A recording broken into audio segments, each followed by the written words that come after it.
Thank you. Thank you for being here. Thank you for being awake. Thank you for making an effort for Australia.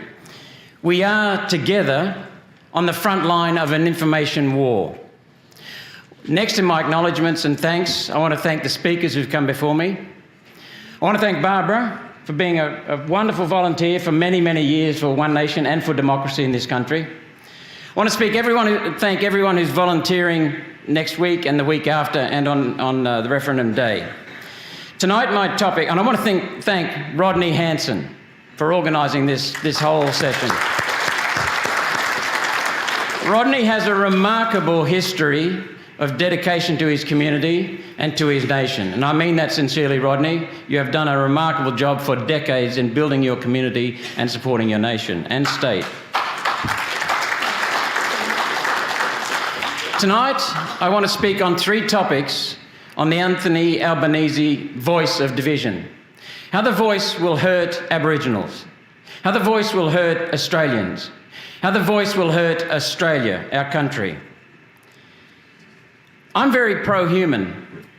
Globally, we are all one species. I'm also very pro-unity. We all have red blood, regardless of the colour of our skin. My aim, personally, is to restore our country, because it is lost, restore our planet so that humans can abound and flourish. I'm proud of that. So what is the Constitution and why is it so important? It's our supreme governing entity. It is supreme law. It is the heart of our democracy. And it belongs to all Australians, all Australians. Ours is the world's only nation whose people voted for the national constitution. Did you know that? The only nation. Our Commonwealth Constitution is therefore the people's constitution. We are a monarchy. We are a special type of monarchy, a constitutional monarchy. In a monarchy, the monarch reigns, gives orders, gives instructions, directs. In a constitutional monarchy, the monarchy serves the Constitution, which is the supreme governing entity. We are effectively a republic in which the head of state is appointed under the Constitution, not elected. And we are very, very lucky for that. When I was a youngster, I was a Republican. I listened to 3 High Court judges, including the Chief Justice, changed my mind with the facts. I'm very, very pleased and thankful that we are a constitutional monarchy. I want to look up the definition of referendum. It is a noun. It's the principle or practice of referring measures proposed or passed by a legislative body, head of state, etc., to the vote of the electorate for approval or rejection. In our Constitution, the head of our Constitution, the supreme governing entity, is the people. Only the people can change our Constitution. The people vote in or vote out a government. And a referendum gives the people to say, it is our Constitution, not politicians' Constitution, and we have to keep it that way. The Australian people are in charge, and only we can change the Constitution. But right now, people in our country are despondent with the way our country is being run because Liberal and Labor have often bypassed the Constitution and tossed it aside. The Constitution is still intact, it's not complied with. People are feeling, correct me if I'm wrong, confused, afraid, angry, apathetic, concerned, very concerned about what's happening to our country. Tell me if this is not correct. People are seeking and needing clarity, understanding, discussion, leadership, being heard. You're the top of the tree in this country, but you're ignored. We are ignored, and people want the truth. So let's get on to the first topic. The Albanese voice of division hurts Aboriginals. Now, I've travelled 2 or 3 times right across all the communities of Cape York. I've travelled to some of the Torres Strait Island communities as well. I've seen the problems. I've learned of what others are thinking. And I've also learned that we all want the very best for Aboriginals, correct? All of us. And public polling shows there's enormous goodwill towards Australian Aboriginals and Torres Strait Islanders. Aboriginals can be very high performing. NRL, AFL, they outnumber proportionally the top athletes in that country. Jonathan Thurston, Greg Inglis, so many others. Yeah, go JT. So many top lawyers, so many top parliamentarians. Well, parliamentarians, 11 of the 227, that's 5%, outproportion the 3% who are Aboriginal in the wider community. Doctors, scientists, business people. The Aboriginal academic and researcher Anthony Dillon says, quote, "Many Aboriginals have demonstrated they're not victims of the past or history, but only victims of their view of history." 11 MPs in federal parliament have a voice. Noel Pearson has a voice. Noel Pearson has a degree. Noel Pearson has a lot of money from the Aboriginal industry. Aboriginals are making it, and as Gary said, 80% are doing fine. Senator Nampijinpa Price, who you know as Jacinta, I have a lot of regard for her. She organised for 20 Aboriginal elders and leaders to come down from the northern parts of Australia and be available for answering questions about the voice. And these people opposed the voice. Not one member of the Labor Party listened to them. Not one member of the Greens listened to them. Pauline and I went up, a couple of Nationals went up, some of the Liberals went up. So I walked over to Eddie from a remote part of the Northern Territory and said, "Why are you opposed to the voice?" And he said 2 reasons. It's racist and I'm Australian. That was it. So let's have a look at the real problem facing facing Aboriginals, because we know there are some real problems.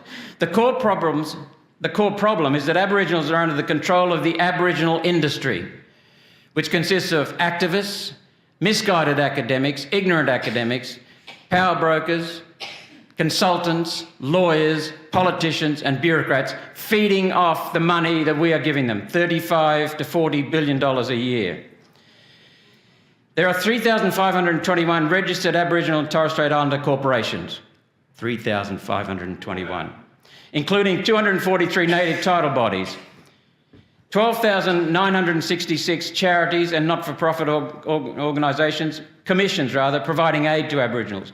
Land councils, 48, not including the state land councils. Regional councils, 35. Aboriginal agencies, more than 122. Advisory bodies, 3. Health organisations, 145. 11 Indigenous federal MPs. Culturally important Indigenous days, 12. Taxpayers every year, $33 billion, $35 billion for 984,000 people.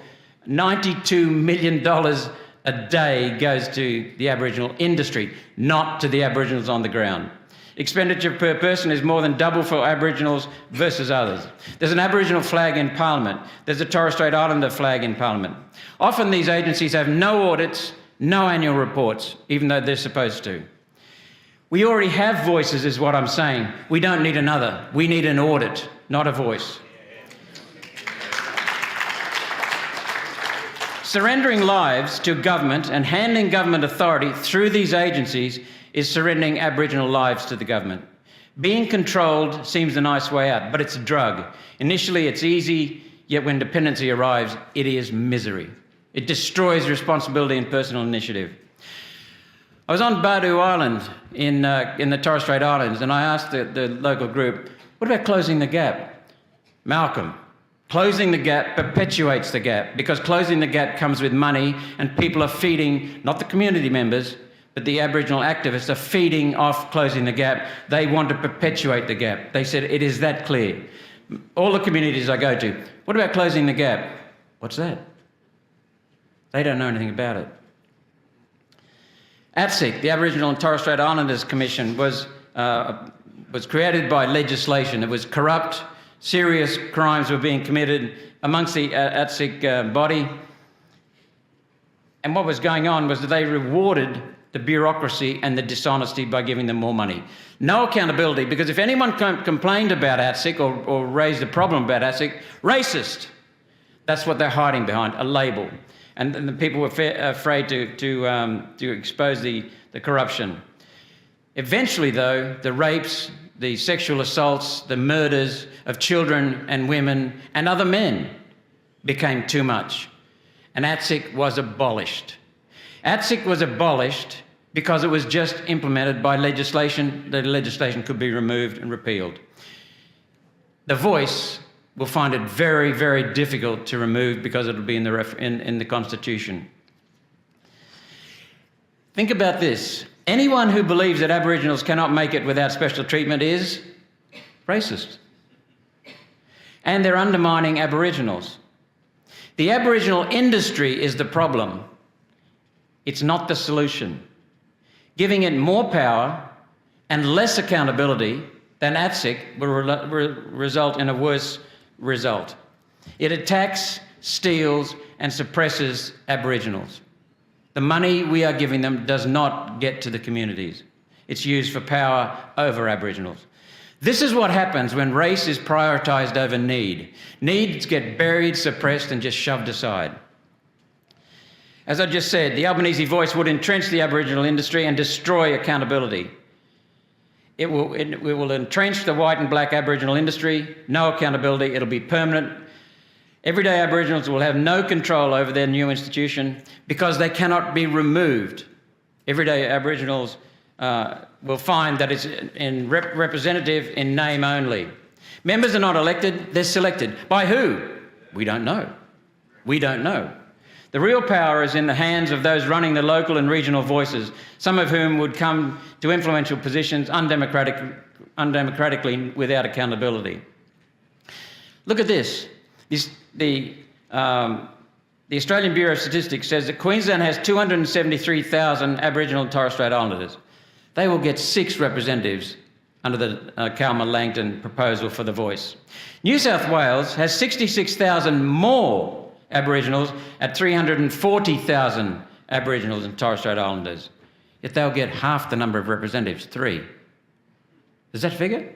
How can that be? New South Wales has 34.5% of the national total, more than a third of 984,000, but they'll only get 1/8 of the representatives. This is not democratic. Why will Aboriginal people everywhere be denied the right to vote for members of the voice and vote them out of office to ensure accountability? Senator Nampijinpa Price, you know her as Jacinda, she said that a constitutionally enshrined voice implies the gap will exist forever, and that's what Aboriginals like her do not want. Just like closing the gap, perpetuating the gap. We've already seen in this country native title being used as a ploy by the United Nations. The preamble to the Native Title Act, which was passed in 92-93, is littered with the words United Nations. People in the cities think, we gave them back their land. No, we didn't. We stole the land from whoever had it, locked it up in land councils, and prevented the Aboriginals from getting it. The number one problem across Cape York and the Northern Territory and the Northern and Western Australia is that Aboriginal communities, the individual members of the community cannot get title to land, like you can, and I can. Therefore, they cannot borrow against that, using that as collateral to start a small business. They can't build their own house and have ownership of it and responsibility for it. They're not given a fair go by their land councils, who have turned into robber barons. The globalist tactic is always to separate and divide. They introduced the term First Nations from overseas. It's not a term from Australia. It came from Canada, where the same tactics were used to steal property from everyone. That creates victims, and with victims comes the opposite, perpetrators. We need an end to the paternalism and the patronisation. There are only 2 Aboriginals of the 11 in Parliament. Only 2 Aboriginal MPs raise the Aboriginal problems in public and in Parliament. Nampijinpa Price and Karen Little from South Australia. And think about that. 11 members of Parliament, they're overrepresented proportionally. Does that mean that they've failed because they want a voice now? They haven't done their job? Warren Mundine says, quote, a national voice cannot speak for country, cannot speak for country. It's also been said, quote, the idea that governments can collectivise Aboriginal people into one voice is nonsense. All the voice does is silence individual Aboriginal voices into one powerful bureaucracy that serves vested interests. We cannot give groups rights, only individuals have rights. The Kiwi MP, a Maori, Winston Peters, says, anyone who thinks there is one voice for Aboriginals is insulting. They lack understanding and it guarantees more money for activists. End of quote. The white and black academics in Aboriginal industry bypass the real Aboriginal culture and dilute it and weaken it and destroy it. That's coming from Aboriginals. Penny Wong said, listen to this, one of the most senior people in our country said, when a group is disadvantaged, a little bit of racism is okay to get balance. Yet the voice is permanent racism. Permanent. Who's an Aboriginal? Well, that's determined by ticking a box. From 2016, the census, to 2021, the population of Aboriginals the population in Australia grew 8%. The Aboriginal population grew 23%. That is disrespectful to Aboriginals because they're having non-Aboriginals claim Aboriginality, and Aboriginals are proud of their Aboriginality. Many Aboriginals oppose the voice. Certainly the ones I've seen, they oppose the voice because they're Australian. Entrenching the white and black Aboriginal industry, and I say white and black because the activists, the academics, the politicians, the bureaucrats, the consultants, the lawyers are white and black, and they're both feeding off the money you're giving them, we're giving them. Entrenching victimhood in the Constitution is putting Aboriginals down. Entrenching Aboriginal disadvantage in the Constitution forever. No accountability will make it worse than ATSEC. Activists are campaigning so hard because it's their top gravy train. This is all about power and money. The Yes campaign has tens of millions of dollars. The No campaign in previous referendums has been given equal money to the Yes campaign by the federal government on your behalf. Not so here. Initially, they only wanted to make the Yes campaign donations tax deductible. They woke up to that when there's a public outcry about it. The Yes campaign has tens of millions of dollars, but we can defeat the moneyed interests and their money. Albanese's voice hurts Aboriginals and Torres Strait Islanders. That's one reason why I'm voting no. Why the Albanese voice hurts Australians? First of all, it divides and separates. The Australian Human Rights Commissioner, Lorraine Finlay, the Human Rights Commissioner, says, quote, "It inserts race into the Australian Constitution in a way that undermines the foundational human rights principles of equality and non-discrimination. It destroys human rights." End of quote. It destroys human rights and destroys non-discrimination. It is pure racism. It entrenches racism and separation in the Constitution. We must be very, very clear. Rule out separation and division in our country. Stop it from coming in. Instead, we need to have Aboriginal people as part of a broad Australia, not endless demands for separate rules, norms, institutions. That came from journalist Paul Kelly, who I don't normally agree with very often, but he has been excellent on this topic of the voice. Really hits the mark. Secondly, the proposal is itself is hiding in details. The proposal is based on deceit and hiding details from the people. The voice lacked details. A whole 9th chapter. We currently have 8 chapters. This introduces a whole 9th. It would be a whole new arm of government. And then the politicians are saying, trust us, we will pass legislation to give you the details. This is giving them an open check. And after the last 3 years, are you going to give any politician from Canberra an open check? Not at all. It'll be a politician's constitution. Hear that again. We currently have a people's constitution. This change, letting the politicians have an open check to write whatever they want, will make it a politician's constitution. It will no longer be yours. There's an inability to explain how the voice would work. They can't even explain the proposition. What's the provision? Why is it important? How it would work? How it will benefit us, all of us as Australians? It lacks the basics, let alone the detail. Why? Because when you see the detail, it'll terrify you. When you listen to the activists who are pushing the details, and Anthony Albanese, when he's in the territory, speaks and confirms those details. When he's in Sydney, he denies the details. It's a dud and a con. That's why they're not giving us the details. They're hiding the Calma-Langton recommendations that is the basis for the voice because people won't vote for those recommendations. The contradictions on, as I said, in the Northern Territory, he says there will be a treaty. Down here in the capital cities, there won't be any treaty. You can't have it both ways, Anthony Albanese. They're hiding it as a minor change for recognition to feel good. It's just a vibe. That's an insult to every person in this room and every Australian, including the Aboriginals and Torres Strait Islanders. They're pitching it as only for consultation. Yet they say it's the first step for treaty, which will destroy our country. They're relying on an assumed inevitability of success and on public goodwill. They're conning you. They're hoping you're asleep and you don't care. They're hiding behind distractions, emotions, and an alliance of elitists, sports organisations and stars, like American basketballer Shaq. What the hell's he got to do with it? Celebrities, corporations, union bosses, institutions, professional bodies, government departments, on a scale never before seen in this country. Hundreds of community and professional organisations hiding their lack of substance. And all of them depend on us for their money because the government is giving them money. Taxpayer money being used yet again against the taxpayers who are funding it. We, the people of Australia, are not for sale. Not for sale. They're hiding behind smearing and vilifying opponents. And in that vacuum, they fill it with trivia and abuse. They refuse public engagement.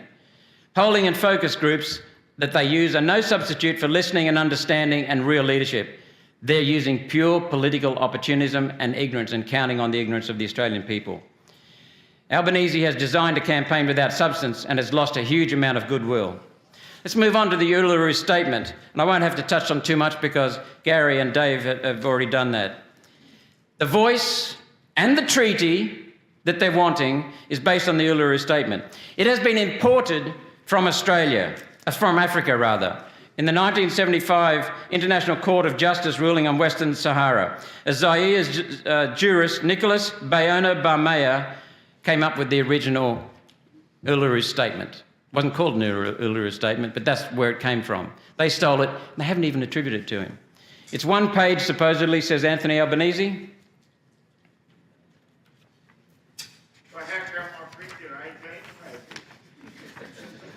One page, and yet 26. There are 26 pages in this. 26 pages. They're lying. Lying is a form of control to fool you. Senator Karen Little, who's from South Australia and a good Aboriginal, part Aboriginal senator from South Australia, has said that Central Australian residents have been surprised to see their name on the Uluru Statement because they resented that it implied consent when it didn't. The Uluru Statement, there's no list, there's no signatures. 7 delegates walked out. The library can't find where the Parliamentary Library can't find, and their excellent researchers cannot find the location of the Uluru Statement. This is what it's based on. And it's based on something else too. I had some fun with watching Senator Nampijinpa Price beside me in Senate estimates, quizzing the acting minister in Senate estimates hearings, who was Senator Melandiri McCarthy. And Nampijinpa was asking Melandiri questions about the basis of the voice. She asked him many questions about the Uluru Statement, and Senator McCarthy just could not answer them.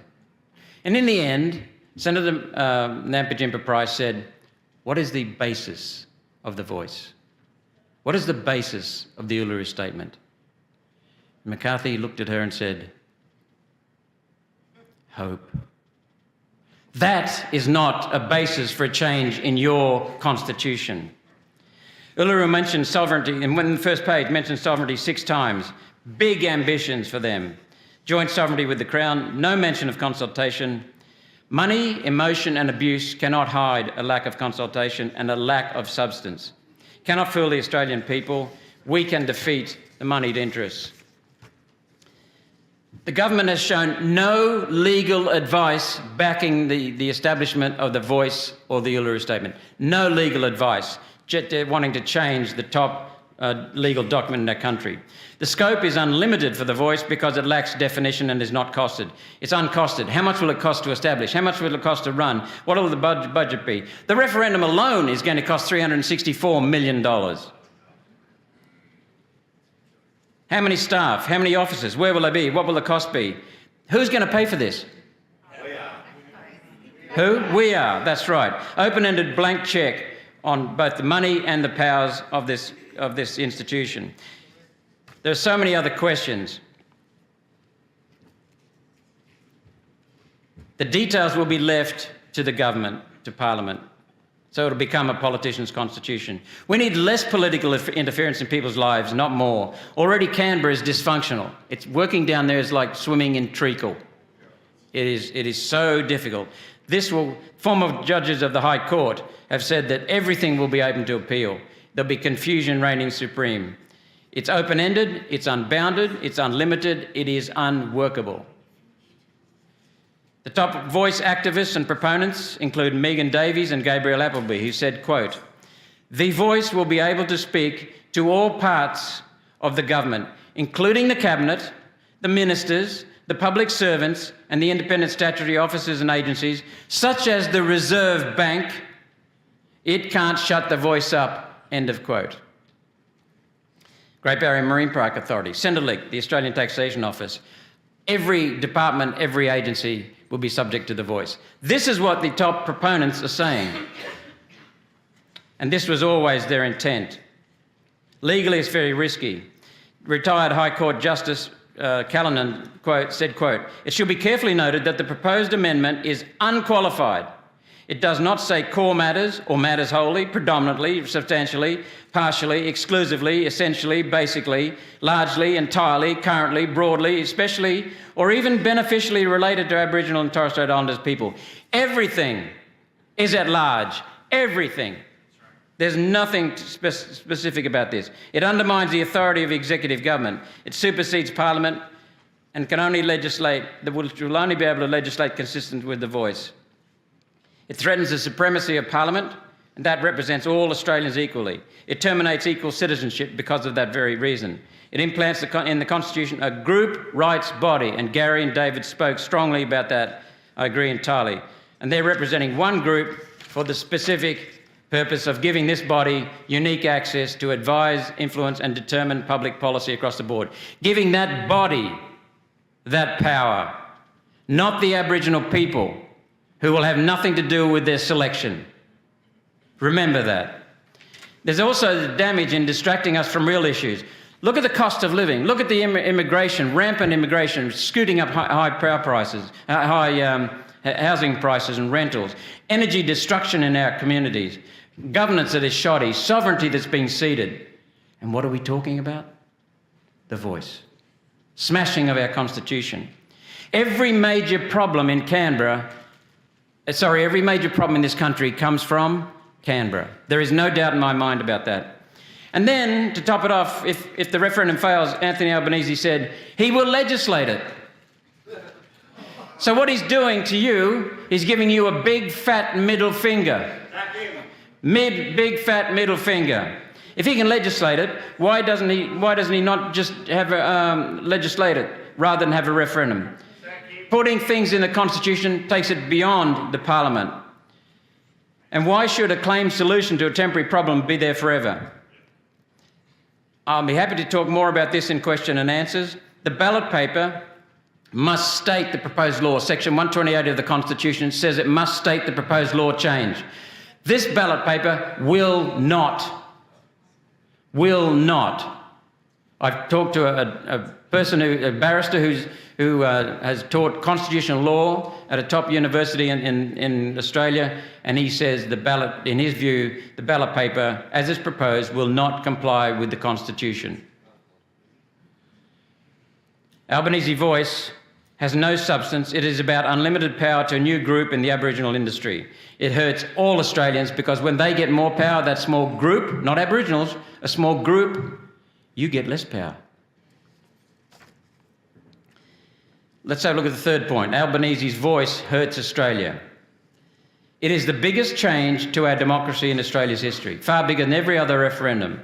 And 44 referendums have failed in this country, 8 have succeeded. It undermines our one-vote democratic system. Paul Kelly again said, quote, "Australians will have different democratic rights based on race and ancestry," end of quote. It is divisive. It reduces the power of the overwhelming majority of Australians. Paul Kelly again said, "This is a group rights body with its core functions constitutionally untouchable, but able to give advice across the entire ambit of your government." It's no longer your government. And there'll be a land grab, just like native title, and a sovereignty grab, just like native title, because the ultimate goal, as they've said, in quiet, is a treaty. The voice is to establish a body that can have a treaty then, that can argue and negotiate a treaty with the others in the country. That's not a treaty. A treaty is between two separate nations. It's the first step for a treaty. In 1788, Britain pursued no treaty because there was no nation in this country to treat with.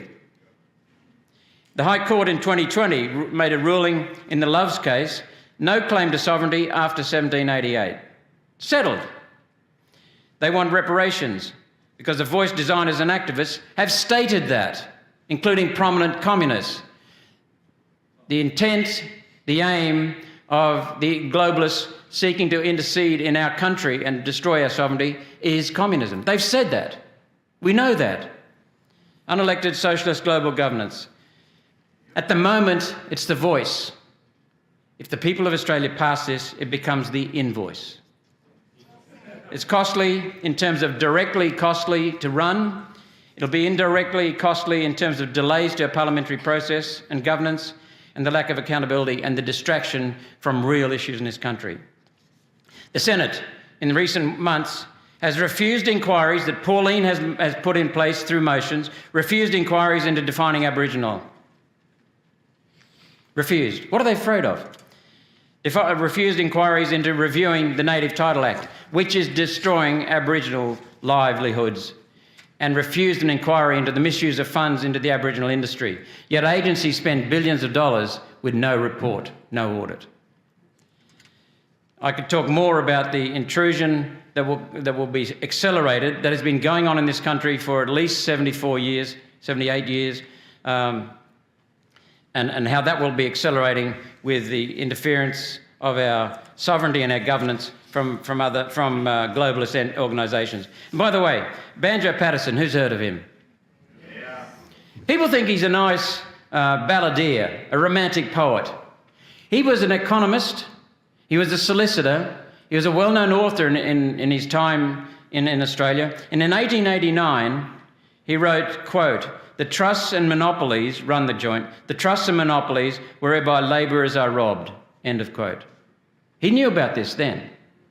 He could see it, and it's worse now for us. I'm happy to talk about that in Q&A. Let's just, I'll close now with a couple of minutes.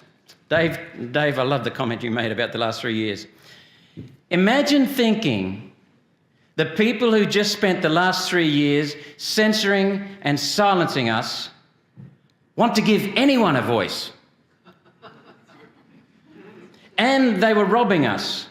And they've been dividing us and controlling us and suppressing us. They've been doing that to our families, our education system, our children, our health system, our food system. I'm happy to talk about that in Q&A. Do not believe in politicians. Do not believe in elitist globalists. Believe in yourself.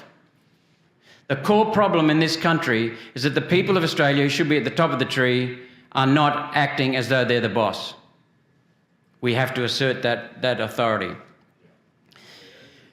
We need to be pro-Aboriginal, and I can tell from the room and answers to your questions to Dave and to Gary, you are pro-Aboriginal.